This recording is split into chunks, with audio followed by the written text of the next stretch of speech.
สบายดีทุกคนที่กำลังเข้าเบิ่งคลิปนี้ของลงเที่ยวสำหรับวิดีโอนี้จะพาทุกคนไปเที่ยวกันแบบ one day trip อยู่ที่ผางอยเขตรูปเขากวยใกล้ๆนครหลวงเวียงจันทร์เฮานี่เองผางอยภูเขากวยแมนอยู่บ้านวังเหือเมืองทุรคมแขวงเวียงจันทร์บ่ใกล้บ่ไกลจากนครหลวงเวียงจันทร์มีระยะทางประมาณ60กิโลเมตรใช้เวลาเดินทางประมาณ2-3 ชั่วโมงเพราะเส้นทางที่มีทั้งสะดวกและลำบากเป็นระยะดังนั้นถ้าหากเจ้าต้องการมาที่นี่เพื่อถามหาความสะดวกสบายเขาบอกว่าบ่นี่บ่มีให้แต่สิ่งที่มีคือความอุดมสมบูรณ์ของธรรมชาติเขตภูเขากวยทรัพยากรป่าไม้เมืองลาวที่ยังคงสภาพสมบูรณ์ที่สวยงามที่สุดและตีเป็นมูลค่าบ่ได้เลยมันจึงเป็นจุดหมายปลายทางของสายแคมปิ้งที่มักธรรมชาติอากาศบริสุทธิ์ทุกๆค่ายอาทิตย์จะต้องมีคนมาเที่ยวชมสูดอากาศบริสุทธิ์ให้เต็มปอดมาถ่ายรูปชมวิวส่วนการเดินทางพวกเขาเริ่มต้นจากนครหลวงเวียงจันทร์เดินทางไปหาขวดทางอนแล้วมุ่งหน้าไปทางบ้านกึ่งไปฮอดบ้านนาแพงจะมีขัวหนึ่งชื่อว่าขัวน้ำหองแพงขี่ไก่ขัวมาน้อยนึงให้สังเกตจะมีทางแบงเลี้ยวขวาแล้วให้เลี้ยวขวาที่ทางดังกล่าวนั่นจะเป็นเขตบ้านนาว่าขี่ไปตามเส้นทางดังกล่าวนั้นจนกว่าจะเห็นป้ายเขื่อนน้ำมังสามแล้วให้เลี้ยวขวาต่อไปให้สืบต่อไปซื้อจะสังเกตเห็นว่าเส้นทางหลังจากนี้จะเป็นทางปูยางที่ดีเพราะเป็นเส้นทางเข้าหาบริเวณเขื่อนไฟฟ้าน้ำมังสามอยู่ได้นี่ คักได้วิว คักเว้ย มันจะเริ่มเข้าติ่มภูแล้ว เด้อเบิ่งวิวเด้อพวกเจ้าเด้อพวกน้องเด้อบ ริเวณใกล้ๆเขื่อนมันเป็นวิวที่โคตรงามเลยบรรยากาศคล้ายๆคือทะเลสาบ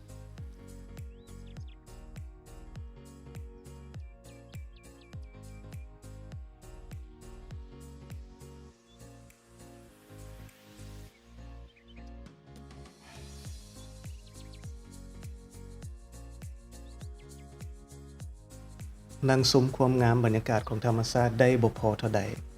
เมื่อขับฮอดทางเข้าหน้าเขื่อนกายป้ายทางเข้าของเขื่อนทางหน้าหลังจากต่อไปนี้แม้นจะเป็นตีนภูเส้นทางขึ้นภูที่เป็นดินแดงเป็นคุมซึ่งจะเป็นทางที่ของคางลำบากต้องได้คอยไปและผู้ขับต้องชำนาญสมควร เดียวกันหมด แมน เด้ออ่ะ แมน เขายังไปเขื่อนเขา นี่จะเป็นทางที่บดีอะไรนะมันเนี่ยโอ้ยจะได้บุ ฟูวิทย์อยู่ จะได้บุหน่อยหนึ่งแต่ไอ้เขียน อย่ามาแล้วสมิธรรมดา ธรรมดามันป่ะกับย้ำปุ่นนะมันจะไปยากไง ย้ำฝุ่นแดงเสียนั่นเองนี่ อันนี้มันมีแต่แบบ ย้ำแรงเป็นธรรมดา เป็นคุมเป็นกระตูดกระตีดเลยทีนี้เนาะมีแต่เขาคอยแปะเขา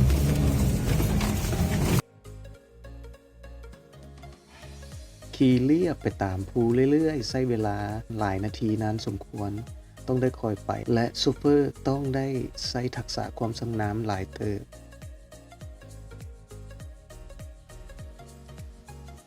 มาฮอดจุดนี้แมนถือว่าพ้นเส้นทางลำบากของช่วงทำอิฐเขาก็จะเจอทางดีอีกครั้งแต่เป็นระยะสั้นๆลงภูไปน้อยเดียวก็จะเจอทางลำบากช่วงที่2ซึ่งช่วงนี้จะเป็นช่วงที่ยาวไปฮอดบ้านบางเฮือเลยมีขึ้นภูลงภูเป็นระยะใช้เวลาเป็นชั่วโมงจึงฮอดบ้านบางเฮืออันนี้เป็นสันภูที่ว่าสูง บ้านเฮานี่ต้นไม้ทุกชนิดเกิดขึ้นรวมกันได้บ้านเขามีแต่ต้นนั้น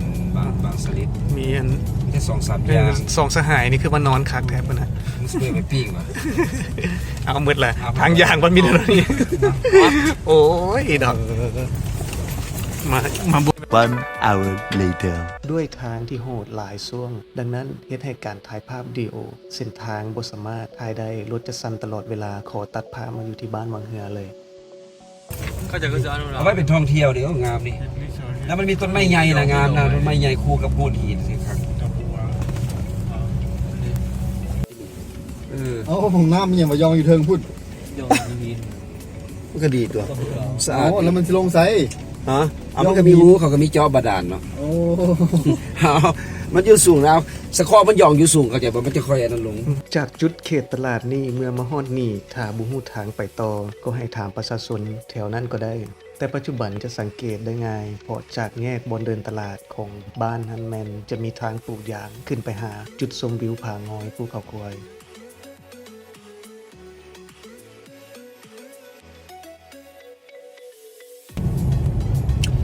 คันมีทางมาจังซี่โอ้คนคือสิลังไหลขึ้นมาบ่อยทำบ่อยก็ มันคือมันเป็นทางปลูกยางกันไป มีหมดป้ายงอก ก็คือมีไฟงอขัวคือเป็นเขาคือปลูกยางนะ ข เนาะ องลามสาดน้ำขี้ตมใส่กันสูงก็ได้สาดน้ำปลาเลยครับ จะบอกได้ว่าปลูกยางให้เขาดีใจแต่บอลนี่ ไปคือตัวนั้นเองเลยปิ๊บไปแล้วมันเป็นทางดินเองนะ มันต้องมีอย่างดีจักอย่างมันจะค่อยเห็นไปเป็นทางยาง เนาะมันคือว่าแบบแปลกๆเราเข้ามาในนี้แล้วเป็นทางยางงามปะเนี่ย สั้น15%ครับ45เลย 45หรือ85 เขาหาแต่ปลูกแล้วได้นี่เนาะ 15วะนี่ มันเกินใส่เลย 85สิบ่สำนี้ โอ้สันเติบเลยเนี่ยเป็นโคตรเป็นเลี้ยว สันเขื่อน สัน ผมแม่นว่า15% เริ่มจากจุดนี้ให้จุดที่85แล้วหึงแล้วอู้ 15อะไรจะลุมมาหันอะไรจากจุดที่โอ้โอ้ ที่ลึกเนาะ เป็นลึกความมันสูงแล้วก็โคตรโค้งเนี่ย บานซอก ตกเข้าถูก บานซอก ผมแม่นละ15%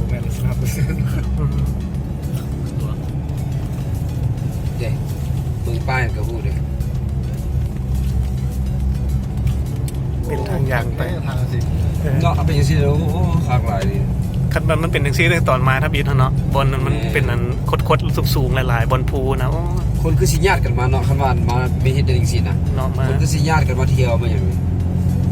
ทุกคนนี่เป็นเส้นทางปูยางขึ้นไปหาผางอย ที่เพื่อนหาก็สร้างสำเร็จได้บ่ดลพวกเขาสามารถเอารถขึ้นไปฮอดผางอยได้อย่างสะดวกสบาย จะบ่ได้ยุ่งยากคือแต่ก่อนแผนที่เขาจะย่างไฮกิ้งจากจุดดังกล่าวเลยต้องปรับเปลี่ยนไปอย่างกระทันหัน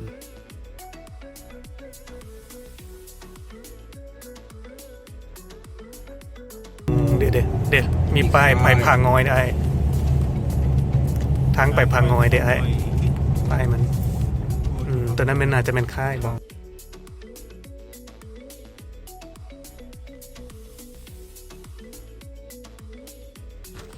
มีคนอยู่บ่ เห็นเราประตู ขอพานเด้อสิขึ้นไปเที่ยวเด้อขอฝากรถแน่ปืนแล้วปิดทุกทางมาแล้วบ่เห็นยันหมดกัดยันยุงกัดคือสิได้ใส่ส่งพอดี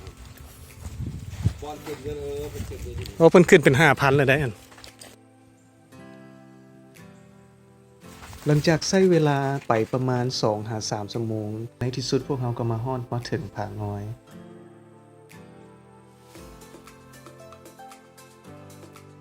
และนี่ก็แม่นบรรยากาศผางอยจะเป็นหน้าผาอ้อมรอบด้วยต้นไม้ที่เขียวงามและป่าแปลกบริเวณใกล้ๆเป็นจุดชมวิวหนึ่งของสายธรรมชาติที่บ่ควรพลาด ทางในเพิ่นก็จะมีผู้รักษาซึ่งเป็นนายบ้านวังเหือและเบิ่งแยงสถานที่ดังกล่าว ก่อนจะเข้ามาทางในต้องได้เสียเงิน 5,000 กีบเพื่อเป็นค่าบำรุงรักษาสถานที่ทางในก็จะมีตู้ประมาณ 2-3 ตู้ให้เฮาได้นั่งพักผ่อนหลบแดดและสามารถกินข้าวเที่ยงได้ ส่วนอาหารมันต้องถือมาเอง เครื่องดื่มยังสามารถซื้อเป็นน้ำดื่มหรืออื่นๆได้กับลุงในบ้านผู้ที่เฝ้าสถานที่นี้หรือว่าเขาจะซื้ออยู่ตลาดลุมบ้านนั้นถือขึ้นมาก็ได้ และจุดที่เป็นไฮไลท์ก็คือเห็นที่พาดถึงหน้าผาแกะสลักชื่อว่าผางอย ทุกคนต้องได้มาถ่ายรูปชมวิวถึงว่าจะหวาดเสียวก็ตาม แต่เป็นจุดไฮไลท์ของผางอย เพราะจะได้เห็นวิวที่งามที่สุดถ่ายรูปออกมางามเขาเจ้าบอกว่าถ้ามาชมวิวตอนกลางคืนแมนสามารถเบิ่งเห็นแสงไฟของนครหลวงเวียงจันทร์ได้ หรือว่าถ้ามีกล้องส่องก็ส่องไปเห็นฮอดพระธาตุหลวงว้าวสุด Amazing เมืองลาวต้องได้มาลองด้วยทุกคนห้ามพลาดความสวยงามของมันบ่แมนเพียงแต่วิวแต่มันเป็นความยิ่งใหญ่ของธรรมชาติที่สร้างขึ้นคอยเตือนให้เฮานั่นรู้ว่าเฮาเป็นเพียงสิ่งน้อยๆในโลกนี้เท่านั้น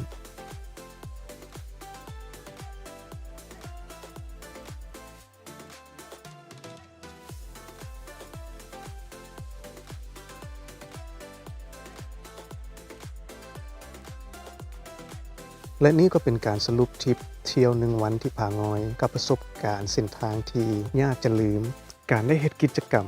แบบปิกนิกร่วมกับอ้ายหมู่ครูน้องๆผู้ร่วมทริปพวกเขาได้ปิดทุกการรับรู้จากโลกออนไลน์1 วันเพราะเขตดังกล่าวบ่มีสัญญาณเฮาโฟกัสใส่แต่การเดินทางถือเป็นการพักผ่อนไปในตัวหาเวลาไปชื่นชมธรรมชาติก็บ่มีหยังหลายความสุขก็มีเท่านี้แหละเนาะบ่าวทุกคน